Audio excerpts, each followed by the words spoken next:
4 megajoules. That is the new floor on how far the FIA can cut the energy a car is allowed to recover in a single qualifying lap. And it was lowered while everyone in this sport was on holiday. The governing body published a revised version of the 2026 Technical Regulations on the 5th of August. Nothing changed for the races. What changed is the size of the dial the FIA is holding, and it now turns 1 megajoule further than it did before. Here is the fact stated carefully, because almost every version of this you will read gets it wrong. The base limit on recoverable energy per lap in these regulations is 8.5 megajoules.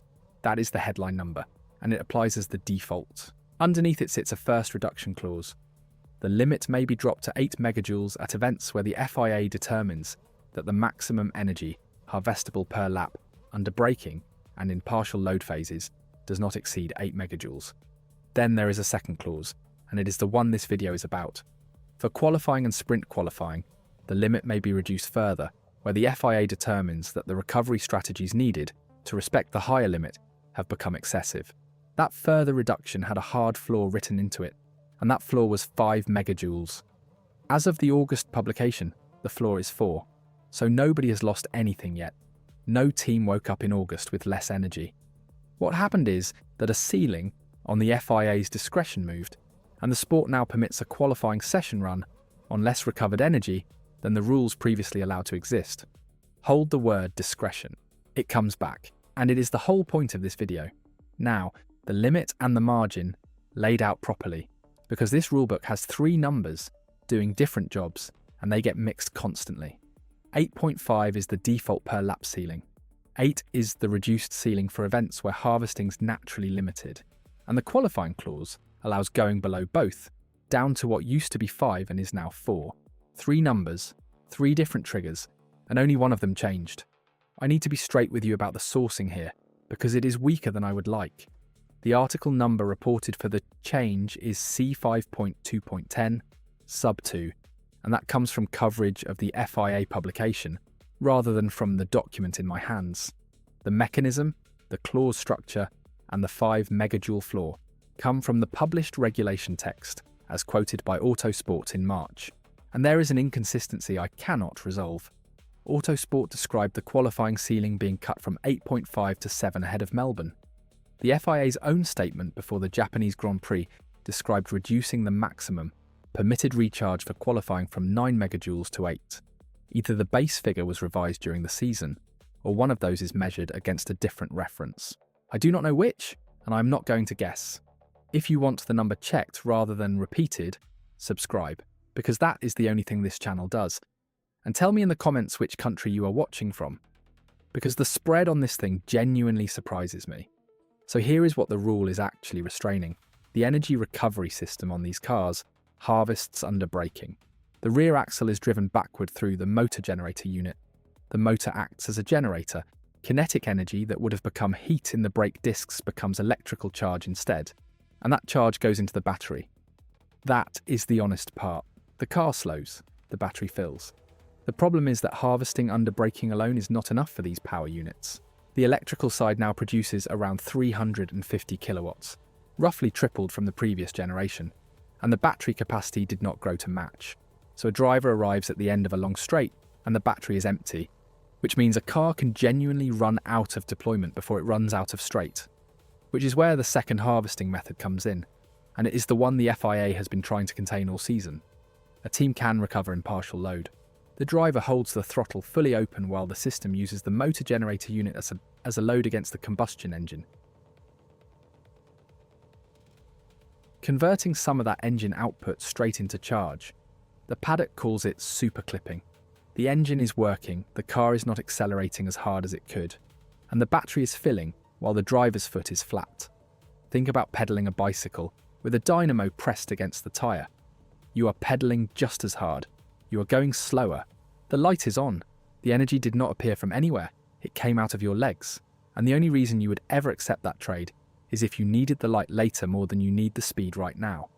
On a qualifying lap, that trade is worth making. Sacrifice a small amount of speed in one place, bank the charge, and spend it where the lap is more sensitive to it. Do that intelligently across a full lap, and the stopwatch rewards you. 3 questions. Why does the FIA care if a team does that? Because it moves the fastest lap away from driving and toward energy arithmetic. Why not just ban partial load recovery outright? Because the cars need it to be viable at all on some circuits. So what do you do instead? You cap how much can be recovered per lap, and then you tune that cap event by event. And that is exactly what has been happening. Before the Japanese Grand Prix, the FIA reduced the maximum permitted recharge for qualifying and stated the reason directly: to ensure the intended balance between energy deployment and driver performance was maintained, following discussions with teams, drivers, and power unit manufacturers. The statement added that the change reflected feedback from drivers and teams who emphasised the importance of keeping qualifying as a performance challenge. Read that sentence again. The regulator is openly adjusting a technical parameter mid-season in order to protect the character of a session. That is a different species of rule making from a safety limit or a legality box, and it has become normal in about 5 months. Now the mirror case, because there is a very close one, and it is instructive.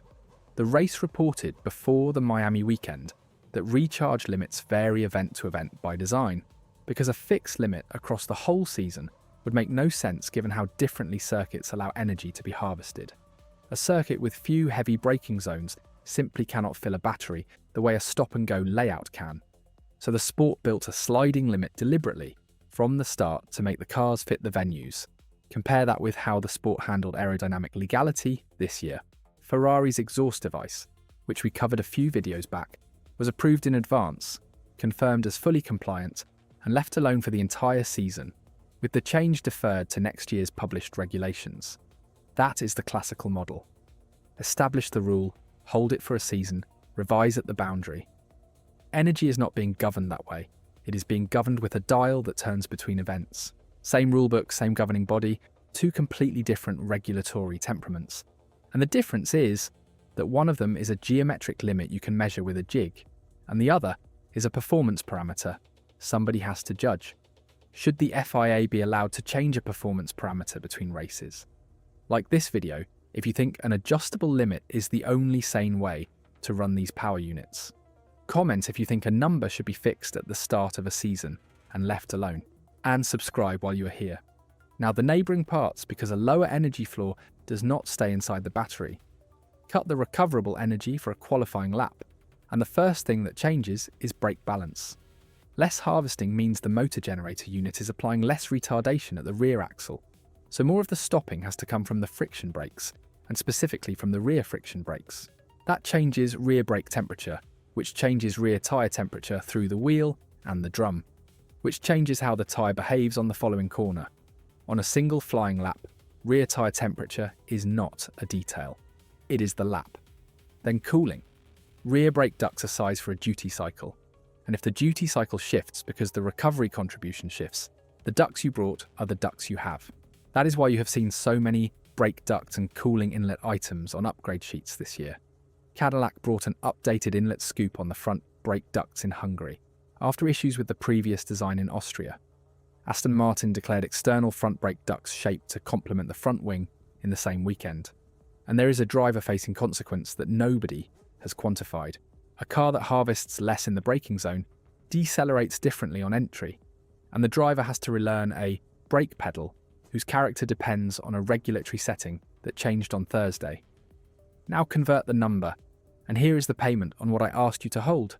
1 megajoule is not a small quantity in this context. Against a base ceiling of 8.5, it is a meaningful fraction of the total budget for a lap. Against a reduced qualifying figure, it is a larger fraction still. Expressed in the only way that matters, it is a chunk of full power deployment removed from somewhere on the lap, and on a circuit with one dominant straight. That is where it will be felt. But here is the honest conversion. The change from 5 to 4 is not a megajoule anybody has lost. It is a megajoule the FIA is now permitted to take. Every real reduction still requires a determination, event by event, that the recovery strategies needed under the higher limit have become excessive. So the practical effect this season is 0 until the moment it is not. And then it is a full megajoule arriving with a few days of notice. That is what discretion means in a technical regulation. The number in the document is not the number you race. It is the boundary of what can be done to you. The sequence runs like this. The regulation set 8.5 as the base, with a reduction to 8 available. Before Melbourne, the qualifying figure was cut to 7, according to Autosport, to prevent excessively extreme recovery techniques on a flying lap. Before Suzuka, the FIA cut qualifying recharge from 9 to 8, citing driver and team feedback. Before Miami, the race reported that the event-by-event ranking of recharge limits was itself becoming a thing teams tracked. In August, with the season paused, the floor on the qualifying clause moved from 5 to 4. The structural point is the one worth taking away. This is not really a rule about energy. It is a rule about who decides. Under a fixed limit, a team can optimize against a known constraint over a full season, and the engineering advantage goes to whoever optimizes best. Under an adjustable limit, a team is optimizing against a parameter that can move, which means the advantage shifts toward whoever builds the most tolerant system rather than the most optimized one. Those are different design goals. A power unit and a control strategy tuned to extract everything from exactly 7 megajoules is not the same object as one that works acceptably anywhere between 4 and 8.5, and there is a governance layer under that.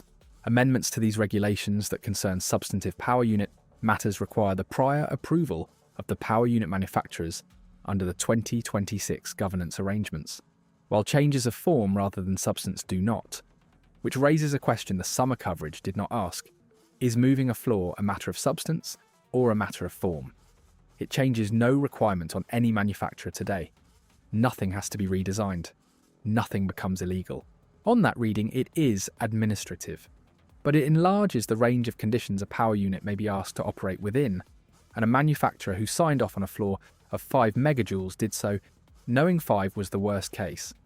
I do not know how that was classified, and no public document I have seen says. If somebody has the World Motorsport Council record on it, put it in the comments, because that answer would tell you more about how this sport is governed than the megajoule figure ever will.